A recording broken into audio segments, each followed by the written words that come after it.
Good morning, good afternoon, good evening, and good night, depending on where you are in the world. We are once again sailing the choppy waters of my home Wi-Fi. So my next guest could end up doing a section of this all on his Jack Jones. I'm just warning you now that it looks like it's possible. However, we're going to be telling an interesting story today. I thought it'd be an interesting story just to essentially... This might be something to share with liberal-minded Christians. Not because my next guest was liberal, but because my next guest was open-minded and charitable towards Islam and the place of Islam in the world and society, and then was red-pilled by Islam, and then came up with variants about it. And so that's what we're going to be talking about tonight. He is an apologist and he's on rock. I'll let him explain his own context when I bring him on.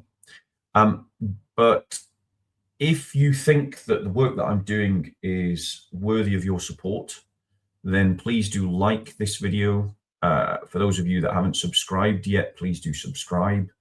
And for those of you watching in the live stream, please share the link now on your social media.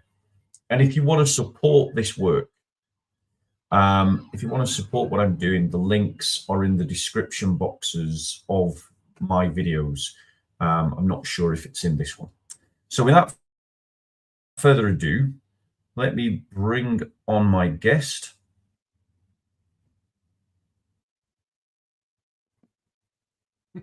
Well, hello, how are you doing? I'm doing fine, thank you. How are you? So, good. There's a bit of today. Just to help me along, how do we pronounce your name? Am I getting it right? Well, it's yeah, the what? Sorry, it's close enough. Per Holbo. Per Holbo is close enough. Yeah. Holbo. Okay, I'll try to do well. Do you just want to maybe tell people a little bit about your work and what you do, where you do it, and how you do it, and where people can find you?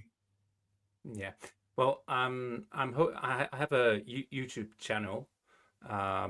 It's called Hjørnesparket, which of course is something that would be a bit difficult for you British people to find. The translation would be the corner kick, and the point of the channel is to talk about Islam and show that Islam is wrong and Islam is evil. It's about Islam's true DNA. So that would be where I mostly do my work. And apart from that, I've written a book with Masoud Firuzandeh, who is an Iranian living in Denmark, who converted to Christianity when he got to Denmark. Yeah, he's a pastor now.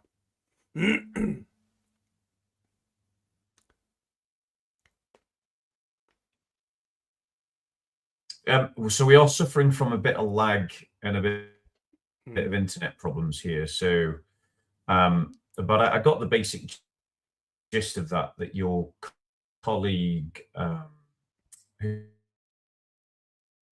Islam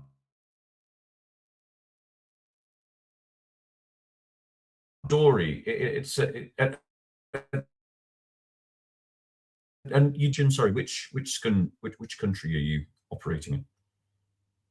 I'm operating from Denmark. I'm Danish. Right. So a Viking evangelist, everybody. So Holger, you didn't always start off. Yes, you've got the beard. You've also got the trimmed hair look. You just need an axe now and some tattoos. Yeah. And to run around bare-chested, and you'll have got the image perfectly. Yeah. So in terms of your starting point, am I right? You were never a liberal Christian or a progressive Christian, were you? How would you describe yourself in the past and even today? Well, yeah, I grew up in a Christian family in the Salvation Army, and although I wasn't a Christian before I was 14 years old, but when I was saved, I started reading the Bible as a means of getting to know God better. So I would never, I wouldn't call myself a liberal. I wasn't. I was a Bible-believing Christian. But in the beginning, I would look at Islam without really knowing what it was. So basically, that's what changed my mind. It was, diving into Islam and learning about Islam was what really changed my mind. But I was never a liberal. No. Yeah. Don't worry about diving into your reasons just yet. I want to just frame it and understand it properly. So you didn't become a Christian until you were 40. You were brought up in the Salvation Army. Was your 14. Was your 14? Sorry, my apologies. Yeah. It's because of the lag. Were you? What was the view of Islam that you were taught in the Salvation Army? What did they teach you a view of Islam? Did it never come up? No, it never came up. It never came up. I was born in 1973, and in the 70s and in most of the 80s, I didn't know any Muslims. We didn't have that many Muslims where I grew up. So Islam wasn't an issue. So there's really not much reason to talk about Islam because it just wasn't important at the time. Yeah. And did you what was so how did you end up developing any view at all of Islam? Well, there was a change in the late 80s and the beginning of the 90s. And I think the first time I started really wondering about Islam was when the new Danish People's Party was formed in 1995. It came out of the ashes of an extreme right party, but it was different, and it got a lot of success, and it saddened me because I believed that they were racists. Because they were talking about the immigrants in the way that they did. So that was my starting point, beginning to wonder what is this all about. But I didn't connect the dots. I didn't understand that this was about Islam. I just thought it was about immigration. So, but again, I mean, I was in Denmark. We have conscription.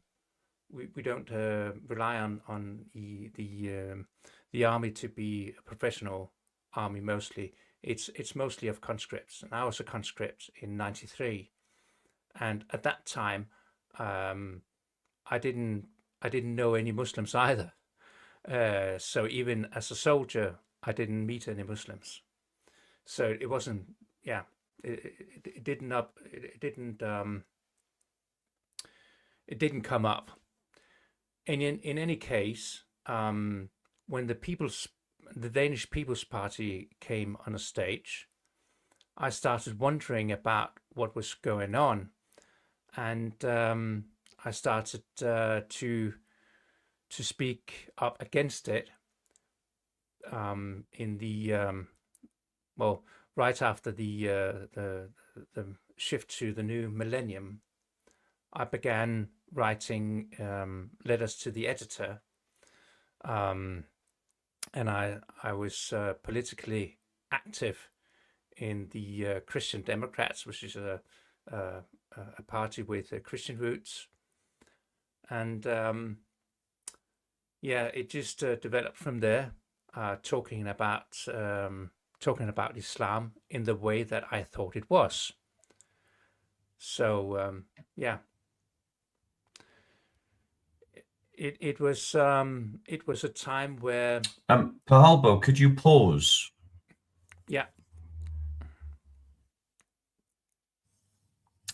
Yeah. We're just having such lag problems. It's causing real issues. Guys, could you put a 1 in the chat if you can hear what Pahalbo is saying, or whether the lag is stopping you from hearing what he's saying, please? And if you can't put a 1, if you can put a 2, please. So I just got to wait. I just want to make sure that people are hearing you. Yeah. Right. So, people are saying that they can hear you fine. Right. That's fine. So, am I right in guessing? Because I did not hear most of your answers. So could you give me a 1-line summary of what you said, so that I can formulate my next question? Yeah. Just 1-line summary of what you just said. The arrival of the Danish People's Party started me off talking about Islam in private and later in public, and as a politically active candidate for another party. Right. And I take it that other party had a kind of, maybe inclusive, tolerant view of Islam, and you adopted that? Well, yes and no. The Christian Democrats is a party that has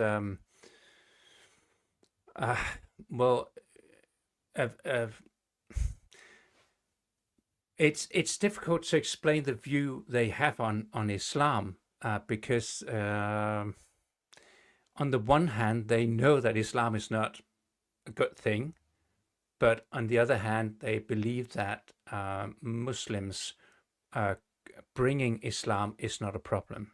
It's a bit strange. Yeah. Okay. And so you were speaking out on it, and what kind of things were you saying when you were speaking out on this topic? Yeah. I wrote letters to the editor, and I would be granting the facts that Islam had a violent history, but I would claim that this was not due to Islam itself, but it was due to culture, it was due to the times, it was due to, that sort of thing. Maybe something, some socioeconomic reasons as well. So I would kind of excuse Islam because genuinely I believed that Islam would not have survived to the present time if the things that the Danish People's Party said about Islam, if that was true, that religion would not have survived to our present time. If that makes sense. Because Yeah, no, it does. And I think this really opens up a very important point that needs to be more discussed amongst Christians, which is that in the absence of a Christian telling of history, we have framed history according to the people that are telling the history and their ideology. You know, because anyone who tells Christian history from a Christian perspective could not come to the conclusions that you did at the time that you were speaking out and saying such things. And furthermore, True. I mean, go on. just Do you want to comment on that before I make my next point? Yeah, because the Crusades is a very good example, because you know, I was taught in school that the Crusades were bad. You know, no exception, no nuances, and of course there were bad things happening. I'm not saying there wasn't, but the Crusades were bad, and if you believe that, you would get the notion that a religion could be okay, even though its adherents do mostly bad things. If that makes sense, yeah. So that's a part of the story, that if the Crusades are bad, maybe what has happened in the past with Islam was bad, but maybe it's not because of Islam. Yeah, it is that. It is that very simplistic way of framing every religion in the way that you frame Christianity because of our culture. Yeah. And you sloppily assume that the categories and framework with which you view Christianity are also true of Islam. You know. But I think it also highlights another point, which is that the moment that Christians get involved in politics, and I mean this both as a criticism of Christians that got involved in the People's Party and got involved in the Christian Democrat Party, is that they are borrowing from the politics of others. And when they do so, it means that they're borrowing from the metaphysical framework of others as well. And what this really needs is for Christians to develop their own political doctrines and their own political agenda based on their own identity as Christians. Yeah, and I think if we take the Christian Democrats, that party actually does have its own ideology based on Christian principles. So it's different in some ways, but having the basic ideology does not necessarily work efficiently as a bulwark against the, how should I put it, the public opinion, the what's generally accepted, because that's much more difficult to stand against than just having an ideology.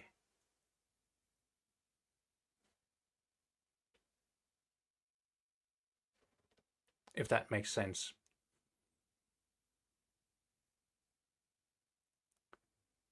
Yeah, I mean, again, I've still got problems on my side with the internet. So what I believe you said is that ideology. Yeah. So what I believe you said is that your ideology is not necessarily sufficient to form a bulwark against Islam, political ideology, because you believe that the Christian Democrats did have a political ideology that was Christian. Yes. And they were not in opposition to Islam. Because I would be willing to bet, Paholbo, if we were to go through the positions of the Christian Democrat Democrat position, that actually they would come out as a liberal party rather than an actual Christian party. You know, but maybe that's a discussion for another time. Yeah, that I think that is a discussion for another time. But I would say just one thing, that the Christian Democrats was formed in the early 70s as a direct result of the introduction of pornography. Yeah. Yeah. So it's born out of a Christian response to pornography. Yes. Yes. So, and we're going to get on to, if you think that political ideology isn't a sufficient answer to the problem of Islamization, we'll get on to what you think it is later in the interview. So when you were going around and you were arguing these points, how did you find that they were received? Did people agree with you, disagree with you? Did you find you were on the winning side of the argument in the public sphere? What kind of arguments were you making? How were they received? What kind of responses were you getting? Well, mostly it was easy because most people at the time agreed with me. The Danish People's Party was formed in 1995, but it wasn't until 2001 that they began really to have actual power. And from then on, it just grew and grew. But in the beginning, it was quite easy. But what really bothered me was the fact that the discussions about Islam was not source-based. It was based on hearsay, beliefs about Islam that wasn't based on the actual sources like the Quran. So it was like more like, we think Islam is this or that, and it began to bother me. Yeah. And that's why I started digging into it. But we can get to that later. But it started bothering me that it was not a discussion from the basis of the religion. Just as it bothered me when people criticized Christianity. It was not based on what does the Bible actually say. Yeah. So, and were you finding that both sides were making arguments like that? Both the kind of inclusive and exclusive sides of the debate? Yeah, and it was just claim and after is claim after that claim, what propelled you then to no start? base. Yeah. What kind of claims, baseless, were you hearing against Islam? And what kind of claims, baseless, were you hearing in favor of Islam? Well, in favor of Islam, what would be the just the fact that it was peaceful, and there was a high view of humanity. There was a kind of humanity, brotherly love for the whole world, and the fact that Islam would preach love between everyone, regardless of race, regardless of religion, and all that. And against would just be quite the opposite. It would be claims that Islam is suppressive, especially towards people with another religion and towards women in general. That it was violent, and it would be the base for terrorism, and as I said, violence in general. But again, with no basis for it, no sources, no reference to why we believe that.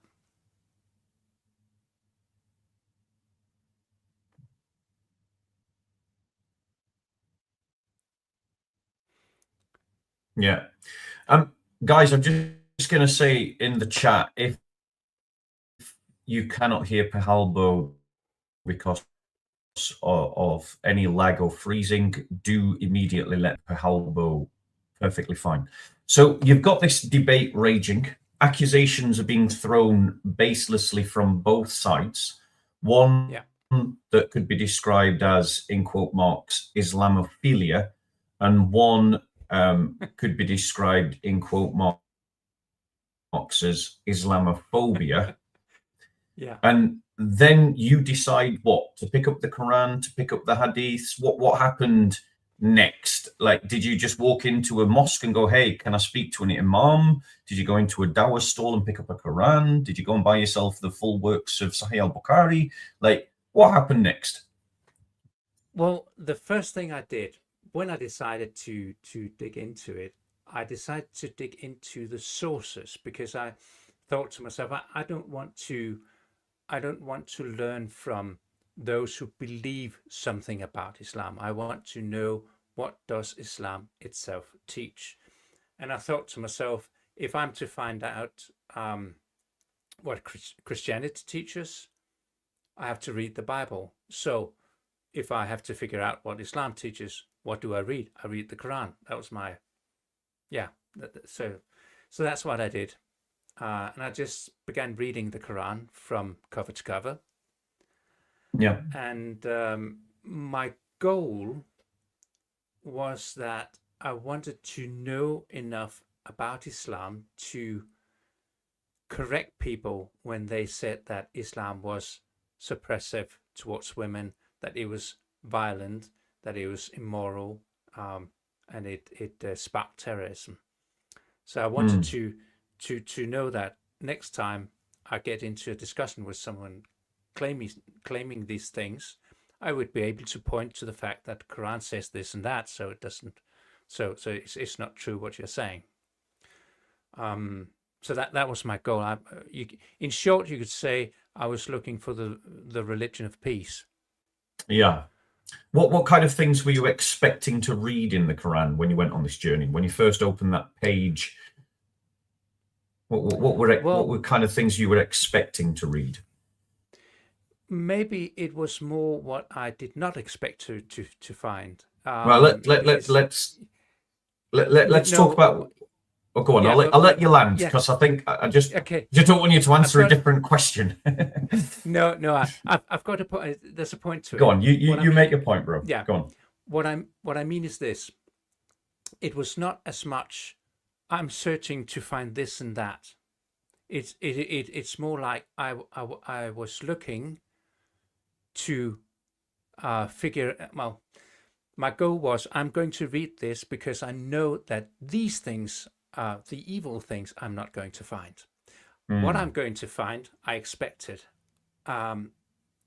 is passages like the ones that we find in the Bible that are being misunderstood.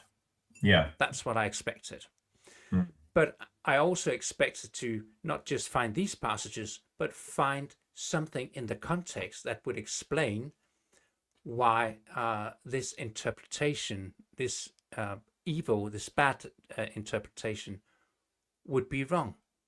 That was what I was looking for. So I wouldn't say I was looking for something specific, but I was more like, I'm going to read it, and every time there's something that sounds bad, I'm sure there's something in the context explaining why it isn't bad. So that was what I was looking for. And did you get through the whole of the translation of the Quran from cover to cover? Yeah, I did. Yeah. It was hard, but yes, I did. But I wasn't. Go on. I wasn't good. Yeah, I didn't get all the way through before I changed my mind, because there was something. It was. To be honest, it was really difficult for me, because I was so sure that I would find the religion of peace in that book, and I just couldn't accept the fact that reading and reading and reading and reading, I couldn't find it. I just couldn't believe it, and I was like, it has to show up at some point when I'm reading this, it has to show up at some point that this is an explanation for the bad things that I've read. But it just never happened. And what I was, go on. Yeah. So what I was looking for, I just couldn't find it. It just wasn't there. Was there any particular verses or passages that you remember that kind of just popped your sort of open-minded, inclusive framework and made you start to doubt yourself? What were the passages that made you go, "This is not what I thought it was. The other side is right in what they are saying"? I think one of the things that really made me wonder if my endeavor would ever be a success was going through Surah 9. That was hard. But even at the time when I was reading it, I still believed there would be some kind of explanation. And the strange thing is that the passage that really made a difference for me wasn't as much a passage about violence. It was the passage where the Quran talks about Muhammad and the story about Said and Zainab, and the marriage where he there's and I don't even remember right now which surah and verse it is, but one of the 30s, I think. Yeah, I think 33, maybe the Alliance. I'm not sure, but but it talks about this party, and the passage talks about that when you visit the prophet, you shouldn't come too early, and you shouldn't stay too long, because that's not polite, and the prophet is holding back. He's not too keen on telling you that this is wrong. And then it says, but almost Allah, like Allah is a sock puppet. Yeah, true. And that was the feeling I got, because having reading a book that people say this is the word of Allah, and it comes through the mouth of Muhammad. And I was just imagining Muhammad saying, "It's not me talking. I would never do that. It's Allah, and he's not afraid, and he's not holding back." And I was like, what is going on? Yeah, that is just strange. So, and I started thinking, well, if the main character of Islam, oh no, that's wrong. If as I saw it, the founder, because I didn't believe in Islam, of course, I was a Christian, but I believed that Muhammad was the founder of Islam, and I thought to myself, if the founder of Islam shows these signs that would usually be signs of a cult leader, maybe there's more wrong than just that. Does it make sense? Yeah, and was that the first crack in the dam of the kind of liberal, inclusive messaging that you'd received from society? Yes, it was. It because it suddenly just dawned on me that, wait a minute, he sounds like a cult leader. Yeah. What's that all about? Because it's like Joseph Smith when he wanted to start having sex with other women. He said, God said it's okay. Yeah. It's okay. God said so. Exactly. Yeah. So that changed my perspective. I wouldn't say at that time I wasn't I wasn't at the point where I thought, well, Islam is evil, but it made me think that maybe there's something more wrong and something more importantly wrong with Islam than just this passage. Would it be fair to say? Would it be fair to say, Paholbo, that did you have kind of like just before this point? Did you see like Muhammad as a respectable religious leader who had brought truth, or did you always see him as a false prophet, but you saw him as a false prophet who was teaching good things? The latter. I believe he was a false prophet, but that there could be good things in it. In what he said. I mean, it's like you were expecting to find like a knockoff Jesus kind of thing. No, I didn't expect that. I didn't expect that. But I expected to find something. It's like we as Christians, we disagree with Buddhism in many ways, but there are good things in Buddhism as well. The way that they talk about the way that the Buddhism talks about forgiveness and letting go of anger, and so there are good things, and I believe that it would probably be somewhat the same with Islam. That yes, he's a false prophet, but if he's a false prophet, even though he's a false prophet, maybe he doesn't teach good things as well. I know that passage is subject to kind of like it's almost like the sock puppet. It is quite visible in that passage. Did you pick up on the fact at the time that that's also about cousin marriage, and that this was his adopted son? No, not at all. I didn't, and that was the second thing for me. Because reading this passage it also made me think that there's something completely wrong here, because this is a story without really being a story. It's like there's an expectancy that when you read this, you know what it's about. Right? So you know the story beforehand, but reading all the way through the Quran, nothing. I mean, it's there's so many. It's a random collection of stories taken out of context. And this particular story, there's so many holes in this story that it doesn't even make sense. But you could have forgiven that.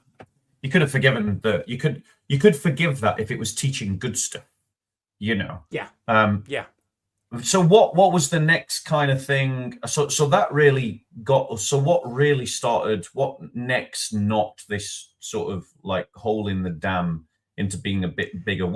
If you give out like the sequence of passages versus teachings that kind of popped your mind and blew open your sort of liberal inclusive framework? It wasn't as apart from this passage, there wasn't a specific passage that just tipped me off. I just started thinking that maybe I needed to dig deeper in some way. So what did you do next? But the thing is, I don't remember exactly how, but for some reason, I got the notion that there were something called the tafsir. And that the tafsir were maybe explanations, because I think maybe what I did was to just do a search for commentaries of the Quran. Maybe that was the way. Makes sense to me when I think about it. Makes sense to me because that's what I would do with the Bible. If there's something I don't understand, maybe I would search for a commentary on the Bible. So maybe that was what I did with the Quran, commentary of the Quran. In any case, I discovered that the tafsir, and I started reading some of them, and they were talking about hadith. And I was like, hadith, what's that? So I began searching that as well. And it was like a whole new world just opened. Reading tafsir and hadith and sirat, and it's just completely new world. And I found myself studying and studying and studying, and I began. I just started up a Google document, and I began making notes. And it was just this document just grew and grew and got bigger and bigger. And let me just rewind a bit, because before I got to the verse about Sayyid and Zainab, I had a confrontation with an Iranian living in Denmark, who used to be a Muslim, but who had converted to Christianity and had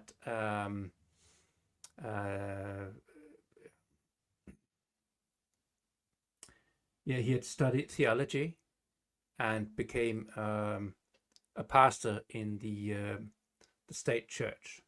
And he was very anti-Islam.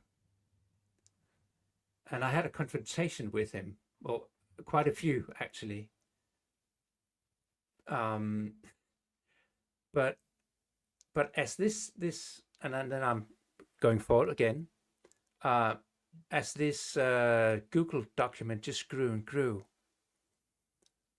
I began wondering, could it be that he'd been right all the time? So maybe. whilst you were on this project, were your arguments with this Iranian Christian before you started reading the Quran, Yes. and during you started reading the Quran, or just when you were reading the Quran? No, it was before. It was before I began reading the Quran. I had. And what kind of things were you saying to him when he was trying to wake you up? Yeah, well, I was saying to him that you're taking it too far. The fact that Muslims have done this and that doesn't mean that it has something to do with Islam. And I look, thinking about it today, I'm thinking, what was I thinking? Yeah. I mean, if anyone knew, he did. Yes. You'd think, wouldn't you? He's a former Muslim.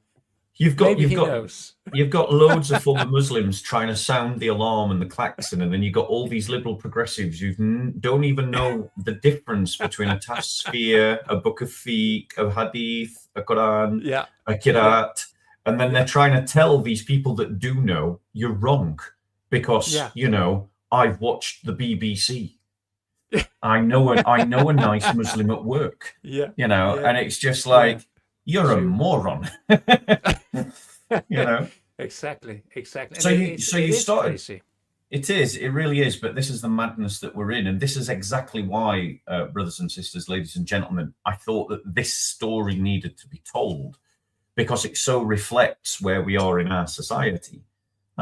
It's kind of like Pearl Harbor is Europe in microcosm. So you start getting into the tasfir, which is funny because most people go Quran, Hadith, tasfir.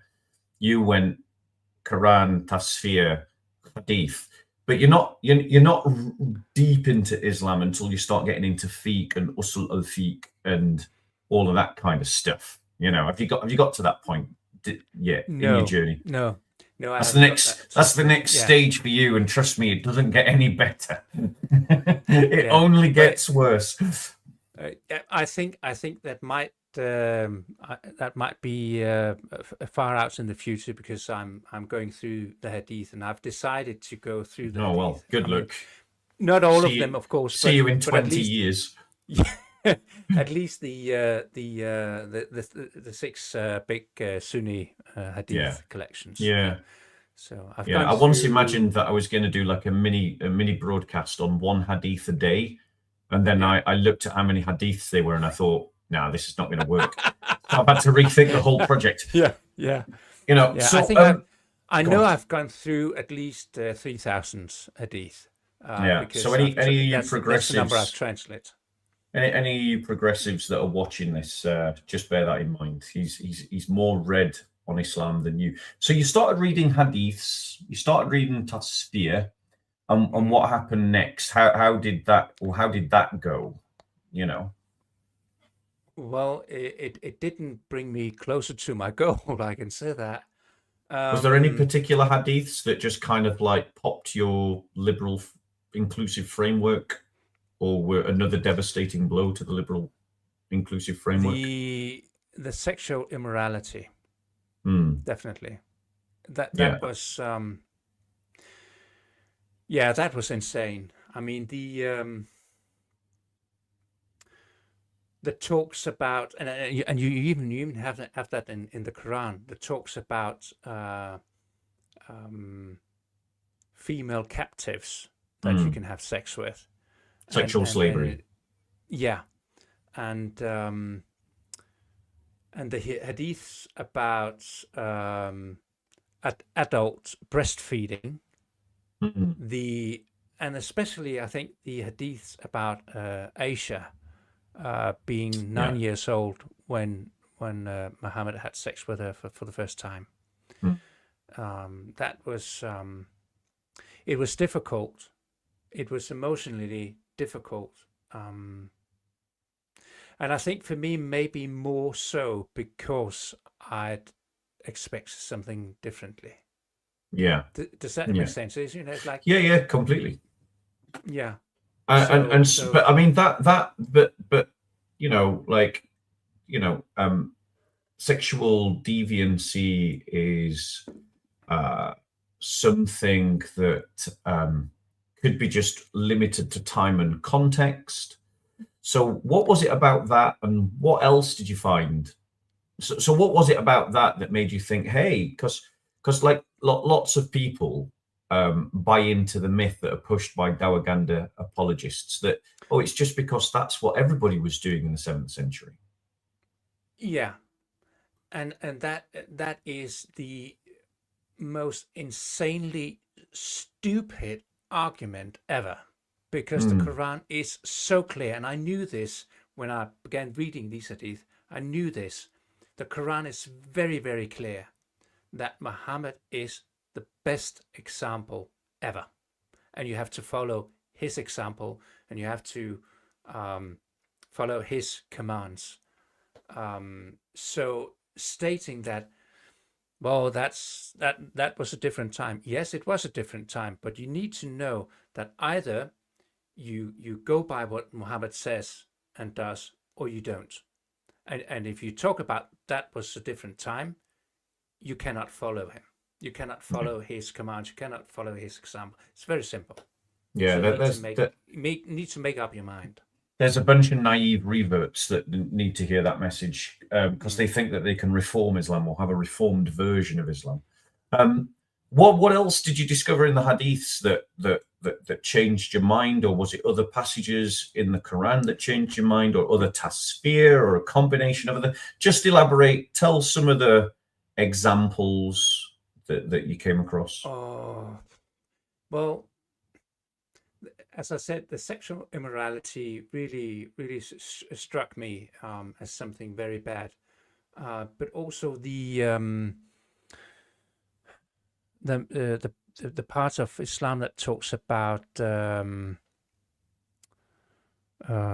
do you call it, apostasy, and what to do with apostates, because they have to be killed.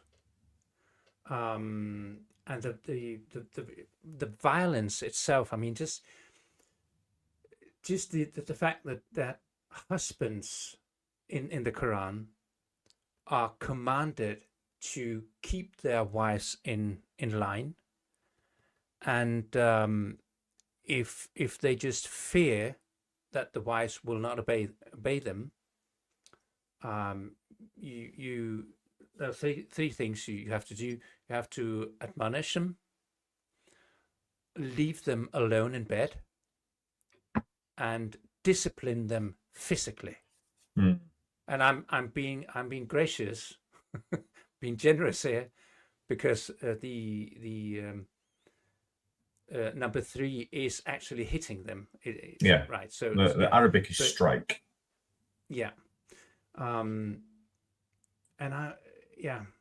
So the violence, and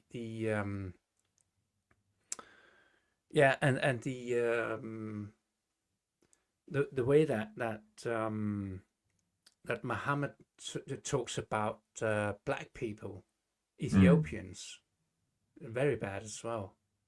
And there was clearly a racist culture in Arabia, and Muhammad just endorsed it. Yeah.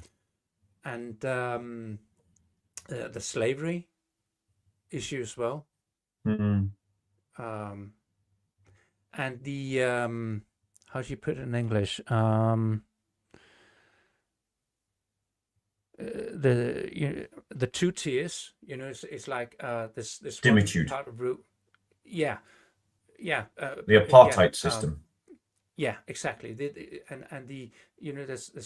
one thing that goes for Muslims and another for non-Muslims. So yeah, two separate laws for different groups.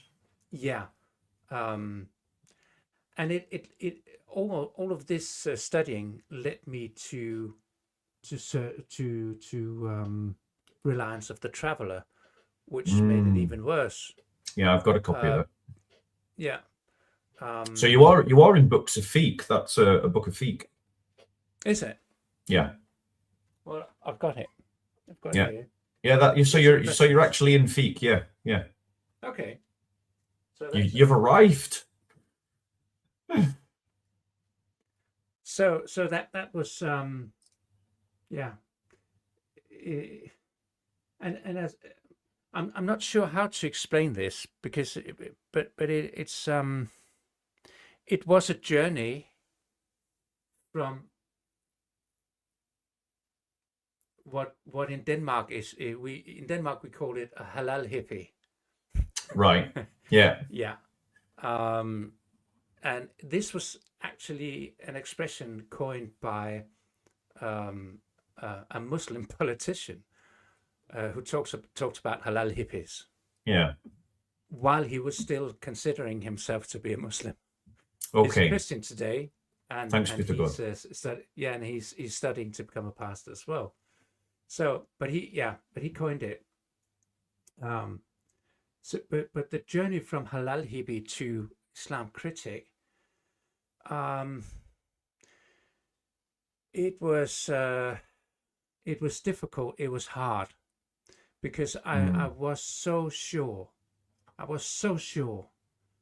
that no religion with those things in it, violence, suppression of women, slavery, child death marriage to apostates, child marriage. I mean, cousin marriage.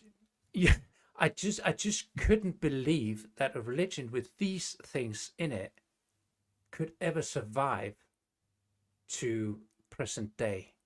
Yeah, I just that's a classically enlightened, and I mean that in the historical philosophical context. That's a classically enlightened view.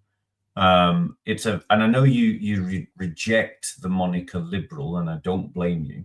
And I'm not calling you a liberal. I'm not saying you were a liberal then, but that is a very liberal persuasion that we have today. If you look at the political spectrum, all the liberal parties of today, all the progressive parties of today, have your former attitude towards Islam and your former beliefs towards Islam. Yeah, and I think, and this is very important for me to say, because I think there's something here to learn from. I think the main reason why so many people in the Western world today still despite all the evidence that we're presented with, still do not believe that Islam is bad. I think the main reason is that we have a tendency to believe that other people think like we do. And that's not just individually, but also in our society as a whole. We think that other societies think the same way we do. Yeah. And they don't. And it's one of the reasons why we believe this is because Christianity has been pushed to the side more and more. So we no longer understand that the reason why we think the way we do is because of the values coming from Christianity. Yes, and for those that want to read further into that, I recommend Tom Holland's book Dominion. And I think, in terms of there's also the aspect of the religion of humanity, which both permeates liberal culture, but it also permeates large sections of the church, which teaches that Christianity is all about loving other people and loving your neighbor, and that's the golden rule, and that every religion teaches that, because that is a central doctrine of the religion of humanity, that all religions believe in the value of humanity, the goodness of man, and in the love of your neighbor. And just this summer, I was at this. We have something called Heavenly Days, which is I don't know, a kind of festival, like a conference, something, with Christianity as a center, and participants come from all kinds of churches, both the Catholics, the Orthodox, the Lutherans, the Calvinists, all the whole spectrum. And I was an audience in one of the big events, which was a talk between two prominent figures in Denmark. One was a Christian, one was not. And the non-Christian asked the Christian the question, when are you a Christian? And I'm sitting there and I'm thinking, that's easy. Just listen to Paul. Confess Jesus as Lord and believe in the resurrection. It's very simple. But instead, the Christian answers something like, oh, well, officially it's about when you get baptized, but maybe there's more to it, and there's this loving your neighbor principle and loving God, and if we just love it, it's like, and he was just going that direction, and it was horrible. But it's just an example. Well, it's an explanation as to why people in the Western world generally, and in this case in Denmark, don't understand what Christianity is, because even those who should tell people what Christianity is don't know. Yeah, church lead.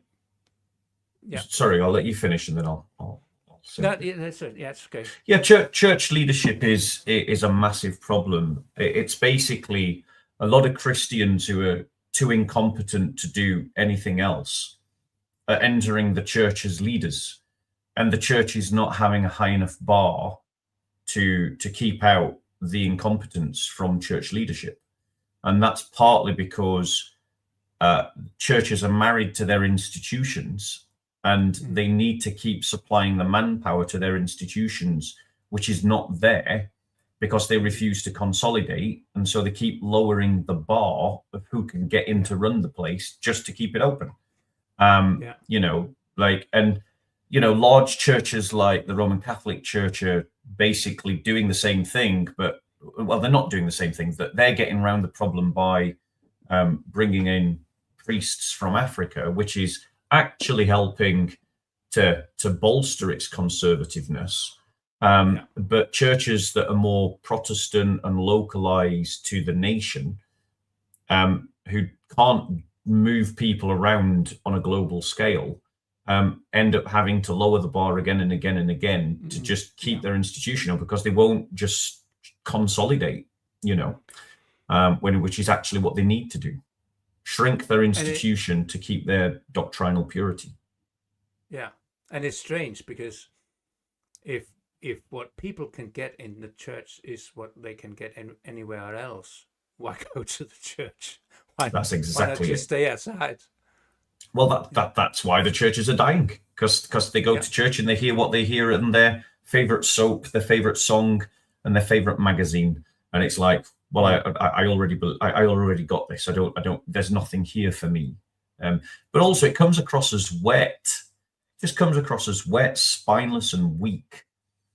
And it's like, well, no one is ever inspired. Who's ever inspired to follow a wet, weak, soy, limp-wristed leader? Like, literally no one anywhere is ever inspired by that kind of person. Yeah. So there's no one leading us to greatness as Christians. No. And that's why I think that we're in a new golden age of the apologist, because it's, it's folks like us that are doing more of the leadership, really, for the church, which is not how it should be. I hasten to add. I don't say that we're in celebration. I say that as this is a travesty. It's sad. It's sad. Terrible. So anyway, you started discovering all of this. Your mind was changing. Were you communicating this to people as you were discovering these things? And how were people responding to what you were discovering? Well, as I said before, I had this Iranian pastor that I had some confrontations with, and my Google document just got bigger and bigger. And at a point, I had to just capitulate. I just make the decision that, look, you are never going to find the religion of peace, because that's not Islam. It's everything else. You just have to let go of your stubbornness and your goal, because it's not going to happen. So what I did was to take all the text from this, and I reached out to this Iranian pastor, Masood Firuzandeh. I reached out and I said to him, look, I was wrong. Simple as that. I was wrong. And I would like to talk to you about some of these things, because I need to figure out what to do from here. And at first he didn't respond. And I think maybe he was thinking that I wasn't sincere, because that's what he'd met earlier from other people.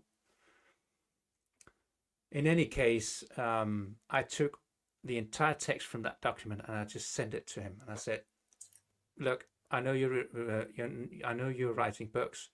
If what I've written here is something that you can use, just go ahead, use it. And then he contacted me and he said, look, what you're writing here is interesting. Keep on writing and then send it to me again. So I did. And after a while I sent something to him, and he asked me to come meet him in the church where he was a pastor. So I met with him, and he was very gracious, because he said, look, there are two ways we can do this. We can publish this as a book that you've written on my publishing house, or we can write a book together. And I chose the latter. So we wrote a book together and published it. What's it called? The Quranic Dilemma. So this is before David would popularize the word Islamic dilemma. I don't know. This is from I don't remember. 2018 maybe. Yeah, that's before David Wood was popularizing the Islamic dilemma, for sure. Let's see. Yeah, 2019. Yeah. So you wrote this book together.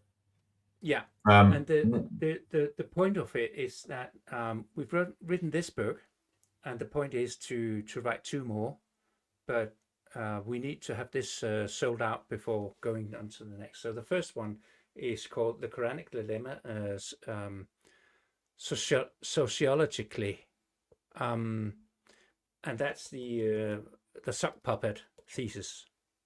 Yeah. Yeah. And is it in English or just in Danish? It's in Danish. Yeah. Right. That's a very small market. Yeah, it is. So it takes time. So there was the corona as well. Yeah, the corona. So you were gonna you started. So this you essentially have at this point have started in a new direction. What happened next in your journey? Like you wrote this book with him, and what happened to you next? Well, while writing this book with my friend, because that's what he is now, I'd already started up a YouTube channel in 2018, and I was thinking that this was supposed to be an apologist's channel in some way, broadly speaking. But as I was writing this book, I realized that maybe I need to be very specific, because Islam is dangerous for our society, and someone needs to do something. Yeah. So like all those people in the People Democrat Party. Yeah. So the channel was So I made the channel to be more specifically towards Islam. Yeah. And how was your channel received by your Christian social democrats? Is that what they were called? Christian Democrats. Well, I'd left the party before that. Is that because of what you had found? No, that was because of other things. Okay. Right. Yeah. Yeah. No. So well, the response was in the beginning it's quite difficult to get views, but after a bit of time, it improved, and I think the main reason is that this was the first channel criticizing Islam with a face. There were other channels, but no one showed their face. I showed my face, and I think that that changed things. So, and it just slowly grew, and at a certain point, I thought to myself, I need to boost the channel. I need to get someone on the channel that people know. And well, sometimes you gotta aim high. Yeah. So I aimed for David Wood. Right. Yeah. But to get his attention, I made a very short video with the title with his name in it. Just something, a video for David Wood or something like that. I don't remember exactly, yeah. but something like that. And I deliberately made the video in such a way that it could be interpreted in both ways, both pro or anti Islam. and it just took off. I don't know how many views it got, but very many, quite many, and maybe for that reason, and for the reason that his name was on it, it popped up in his feed. So he watched it, and he made contact, and he was on my channel just for one live stream, and that really boosted my channel to get over 1,000 views. Yeah, subscribers. No, subscribers. Yeah. Yeah. So that it could be. And so you're the only Danish public critic from a Christian perspective that I know. Are you finding that there's other people speaking out from a Christian perspective, or is it just people speaking out from a right-wing political perspective? No, there are others, and they are younger, so it's a kind of a new generation. Okay, you're the founding father of that kind of apologetics. I would go Denmark. I wouldn't go that far. I wouldn't go that far. But we are seeing more people doing it, and we're seeing many young people doing it. Did you lose people who were former allies? You know, when you were arguing against the critical view of Islam, and then you flipped and you started becoming a critic of Islam yourself. Were there people that you had walked with as a defender of inclusivity towards Islam, who then turned on you because you became a critic of Islam? And how did those kinds of people respond to your change of perspective? Yeah. You're hitting a nerve, because that was. If there's something you don't want to talk about, we can just sidestep it. No, it's okay, because it needs to be said. It's something that was hard on me because I didn't expect it. I mean, it's like, you know, I don't know if you've ever played soccer. If you have, when you go on the field, you expect the other team to fight you, and you expect the other team to fight against you. You know, tackle you, all those things. You don't expect your own teammates to do so, and that's what happened. I thought that going out with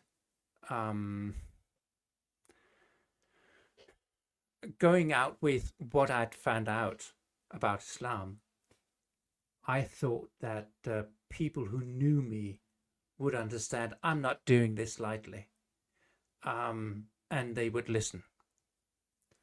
And most did, luckily. Oh, right, that's good. Yeah. But there were some people who I'd known for decades. Some of them whom I have regarded as spiritual parents, who were very opposed and very strict in the way that they responded to my findings. Yeah. One of them wrote, because I was I didn't just make videos on YouTube. I also wrote things on Facebook, and one of them responded to my post by writing just this one sentence: "What would Jesus do?" Just asking.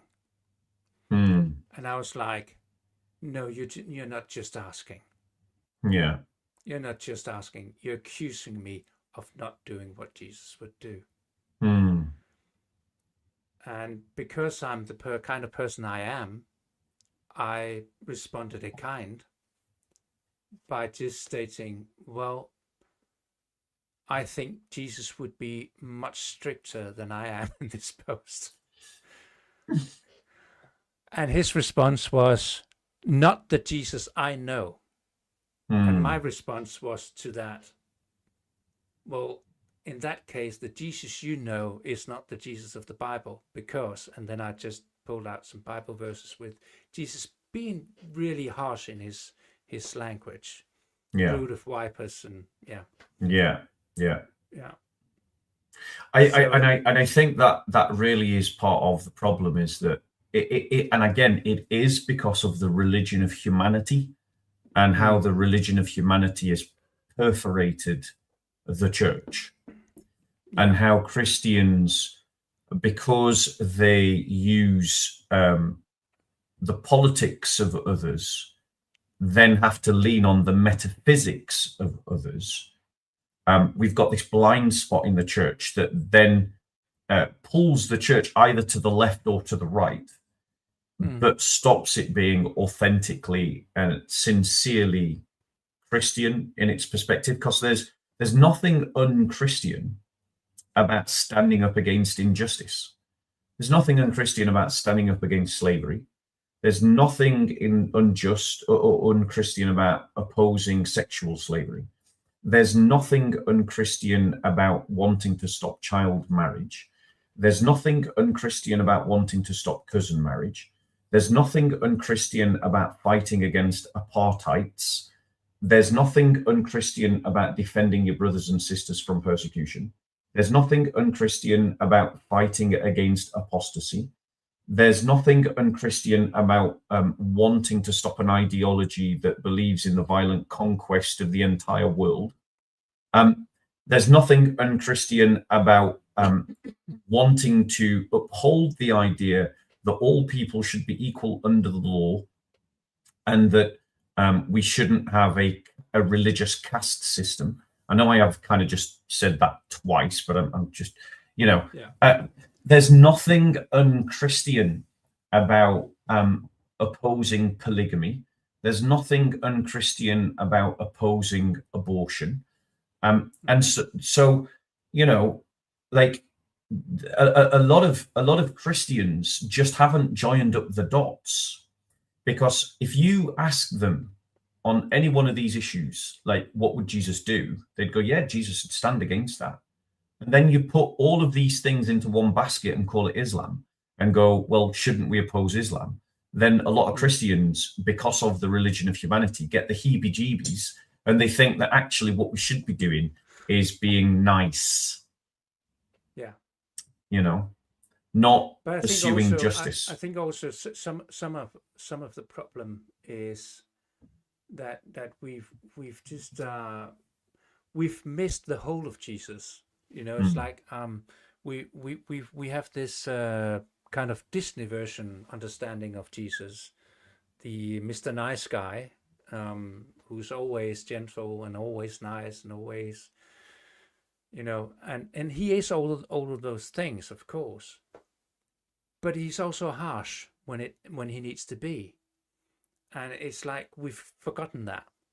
Yeah.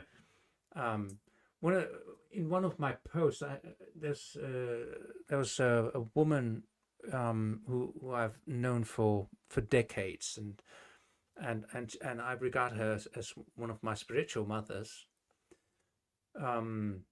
Still do, but she claimed that my the passages that I'd mentioned to prove that Jesus was also harsh. She claimed that, well, he was only harsh to his own. And I was like, what? His own? Like do you mean the Jews? So it's okay if I criticize Islam, but only if it's towards Danish converts? Or what do you mean? Yeah. So it was, I don't know, it was just strange. Well, it's, again, I'll keep saying it because it needs to be said. It is because we have an incomplete discipleship around questions of politics, culture, the infusion of the two, the combination, and religious truth, and the importance of religious truth, and the need for evangelism. And I think a lot of Christians are, especially leaders, are captured by their comfortableness, and it turns them into timid cowards. You know, they have, and they don't want to risk anything.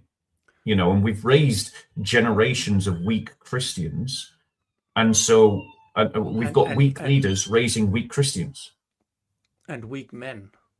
Yeah, particularly. I think that's big, because that's a part of it, because it's what's the word? There's been, when you talk about things in a certain way, to bring forth a certain way of thinking, that's what has been done in the Western world,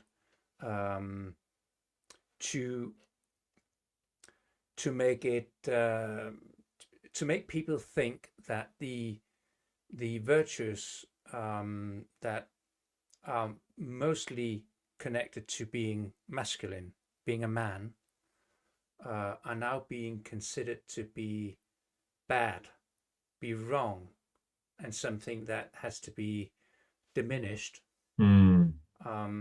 And one of those things is strength and protection. And if you tell men that they cannot be strong to protect, you have no one to protect other people. Yeah. I think that's part of it. I think the thing that Christians need to rediscover is chivalry, and the use of the chivalric code, because it was a Christian martial code, it was a Christian military code, but the point of it was actually to turn people, to make soldiers more gentle, weirdly enough. Yeah. But now we've got the opposite problem. We've got Christian men who are so gentle that they're neither use nor ornament to the church. Yeah. And actually what we need is to turn gentle men into a bit more of a warrior, and obviously there is a toxic masculinity that is embodied, in the Andrew Tate image. But that is not the image of a Christian knight. No. If you want examples of Christian knight, you read the heralds, you read the great stories of, Sir Lancelot and Arthur's Round Table.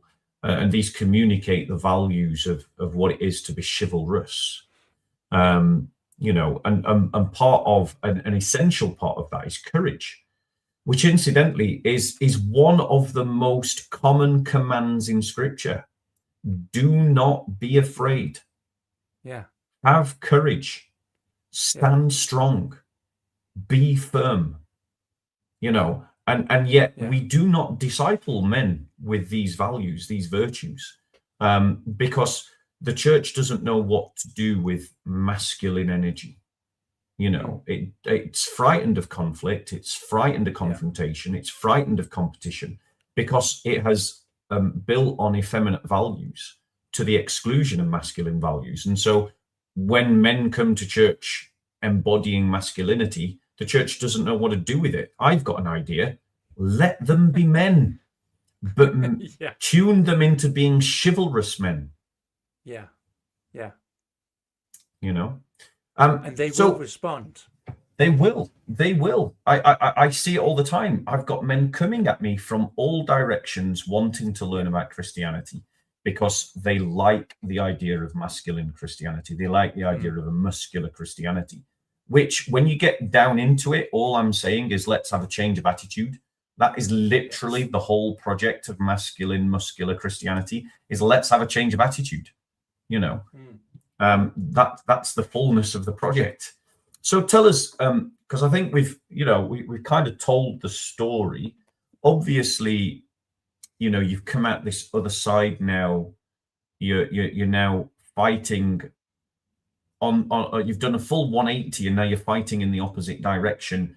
What has it been like for you since doing that, and what do you plan to do in the future? Well, I think it's still a rocky path, and I have to navigate in it, so as to still be able to speak to people that other people may not be able to speak to, because those people won't listen, if that makes sense. It's like, because of my story, because of the fact that I came from Halalhippie to Islamkritiker, I think that I am in some way able to talk to people who are still in the Halalhippie stage,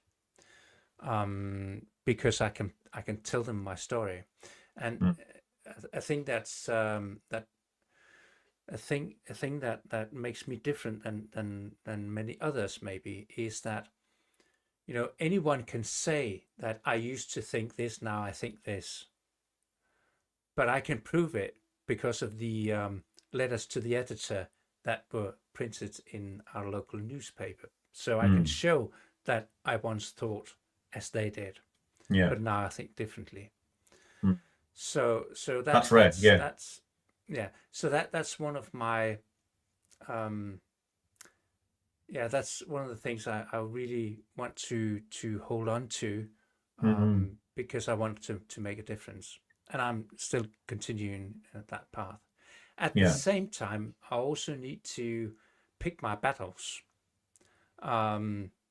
with wisdom, because it's not always a good idea to speak up. Sometimes you need to let it go. So it's like a balance, and I won't go too much into it, but it is a balance. I mean, these culture wars are basically 3D chess, and apart from some individuals who are particularly good at it, a lot of Christian leaders, even Christian leaders that are on the right line, as in Islamkritiker, they are not fighting 3D chess. They are they're coloring in crayon, and they're outside of the lines, and like, Christians need to box smarter in this culture war. And I think that your ministry and your story is a very powerful one, for fighting that culture war within the church, and so I've got two final questions for you as we come into land. The first one is, are there any points that you want to cover that I have not addressed in a question? Nothing I can think of. I mean, we've been around the journey itself, and we've been around why is it that so many people still, despite the massive evidence, will not change their minds. So no, I can't think of anything right now. Brilliant. Okay.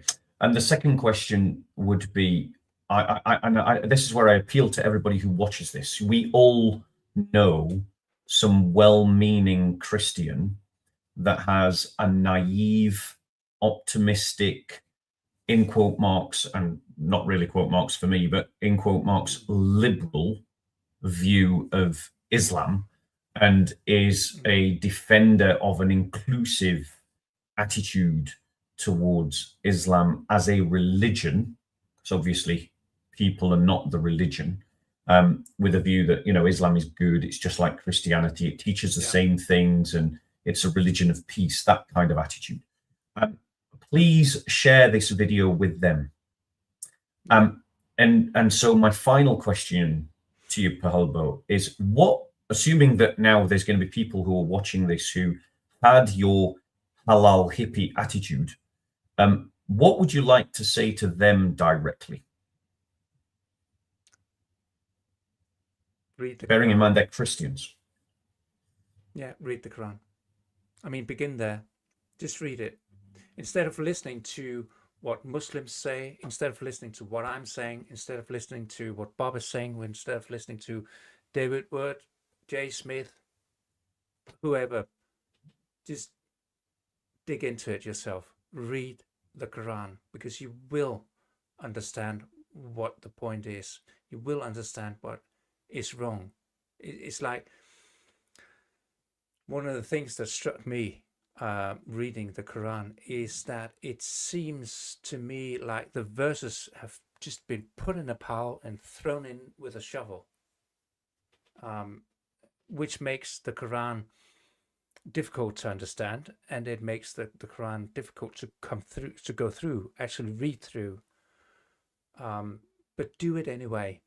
Just read it, because you will understand that something is wrong, and you will get to the point where you have to decide whether to believe what is easy and believe what is true. Would you also encourage them maybe to read the Tafsir and the Hadiths? That too, yes, but start with the Quran. Yeah, and the reason why I say anything else that you would like to say to them before I chuck in my 2 pence worth on that? Well, maybe just one thing, but that's just as much to those people out there who do know the truth now, and who speak to people who do not. Remember that it is not necessarily, and in most cases it's not because of bad intentions that they believe what they do. There's a reason why they believe what they do. So you need to be gentle.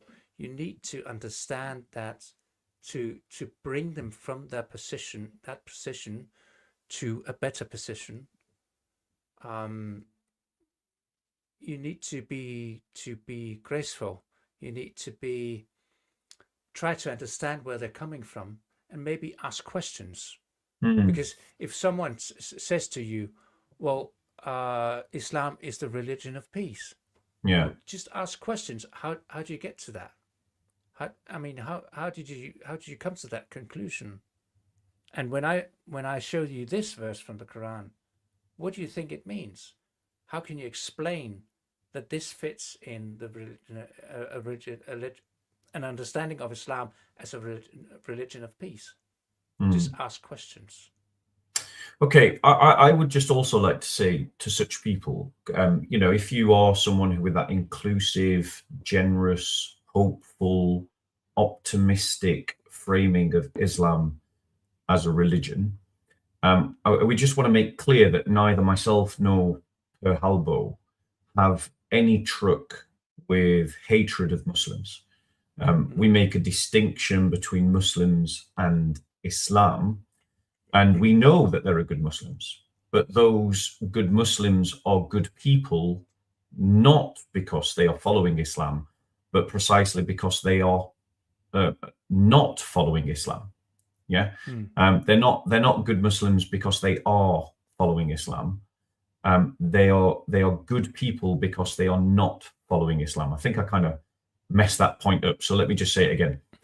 There are Muslims who are good people, but they are good people because they are not following Islam.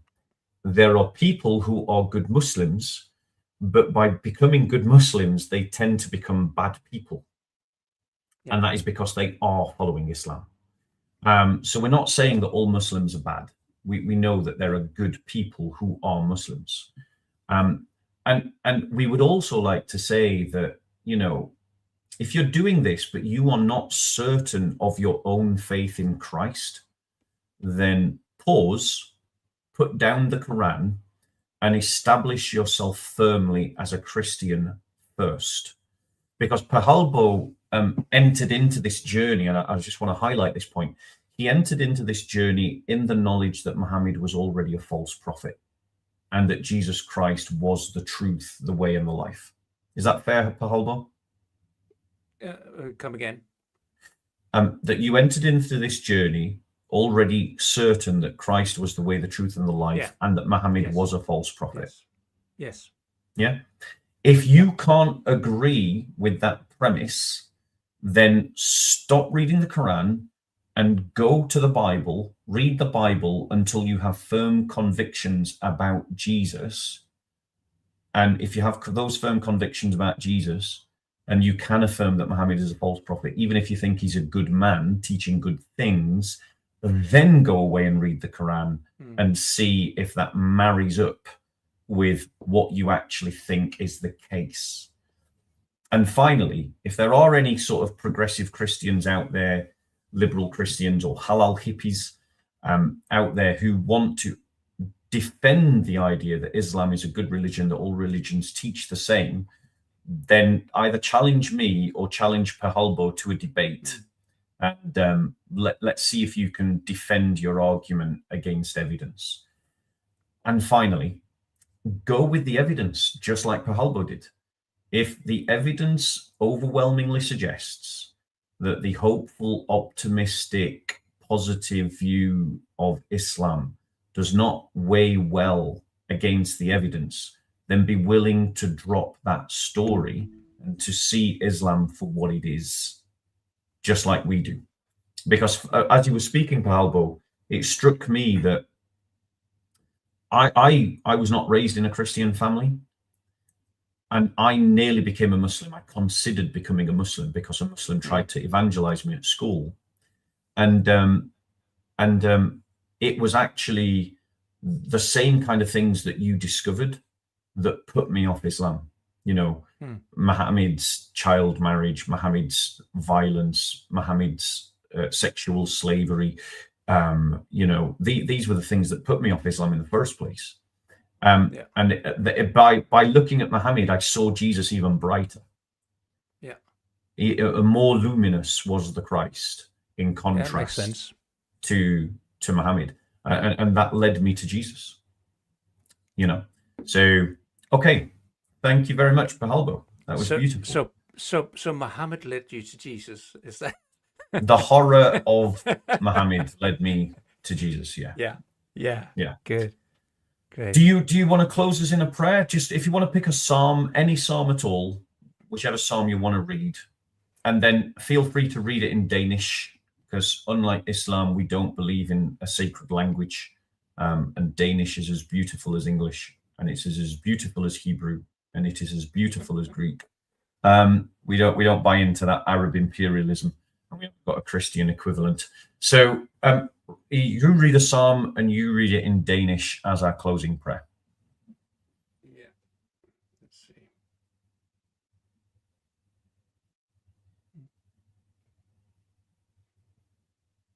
And you'll have to say Amen, because obviously I won't know when you've hit the end of the psalm. Yeah, I understand that. Let's see. There we go.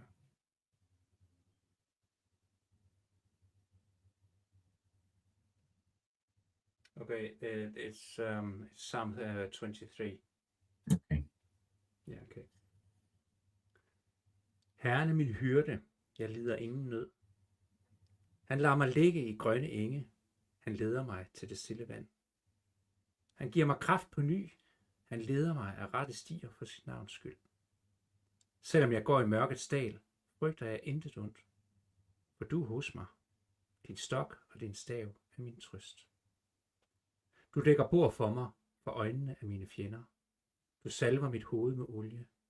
Mit bæger er fyldt til overflod. Godhed og troskab følger mig, så længe jeg lever. Og jeg skal bo i Herrens hus alle mine dage.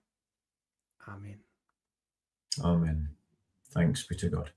Okay, I'll just speak to you in the back and I'll close down the live stream. Thank you very much, Pahalbo, for sharing your story.